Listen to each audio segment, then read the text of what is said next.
లో మనకి fruits and vegetables కావాలంటే రైతు బజార్‌లో తీసుకుంటాం. లేదంటే మార్కెట్ ఆర్ షాప్‌లో తీసుకుంటాము. దుబాయ్‌లో కూడా మనకి స్టోర్స్‌లో దొరుకుతాయి. మాల్స్‌లో దొరుకుతుంది. అలానే ఓన్లీ ఫ్రూట్స్ అండ్ వెజిటబుల్స్ అన్నీ మనకి బల్క్‌లో కావాలంటే ఇలా ఫ్రూట్ అండ్ వెజిటబుల్ మార్కెట్ ఉన్నాది. అక్కడికి వెళ్ళి మనకు కావాల్సినవి బల్క్‌లో తీసుకోవచ్చు. నార్మల్‌గా తీసుకుంటే అంత మనకి ప్రైస్ వేరియేషన్ ఏమి కనిపించదు. అలా బల్క్‌లో తీసుకుంటే బాక్సెస్‌లోని మనకు కొంచెం ప్రైస్ బెటర్ అనిపిస్తది. ఇక్కడ ఇంపోర్టెడ్ ఫ్రూట్స్ ఉంటాయి. అన్నీ ఇంపోర్టెడే.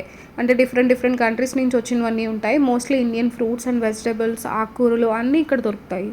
ప్రైజెస్ అన్ని ఫిక్స్‌డ్‌గా చెప్తారు. అన్ని షాప్స్‌లోని ఒకలానే చెప్తారు ప్రైజెస్. కొంతమంది బార్గెయిన్ చేస్తే ప్రైస్ డ్రాప్ చేస్తారు 2, 3 దీరమ్స్. కొంతమంది సేమ్ ప్రైజే ఇస్తారు. అన్ని సీజనల్ ఫ్రూట్స్ ఇక్కడ అవైలబుల్ ఉంటాయి. సీజన్ తగ్గట్టుగా ఆ ఫ్రూట్స్ అన్నీ ఇక్కడ సేల్ చేస్తారు. ఇండియాలో ఇప్పుడు సీజన్ మంచి తాటిముంజల సీజన్ కదా సమ్మర్‌లోని. ఇక్కడ కూడా దొరుకుతాయి. కాకపోతే ఇండియా నుంచి ఇక్కడ తీసుకొచ్చి అమ్ముతారు.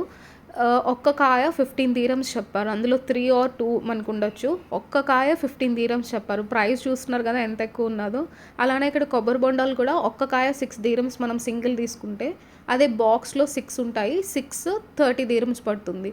పనసకాయ కూడా పీస్ లెక్కన కాకుండా కేజీ లెక్కలో అమ్ముతారు. అన్ని ఫ్రూట్స్ దొరుకుతాయి.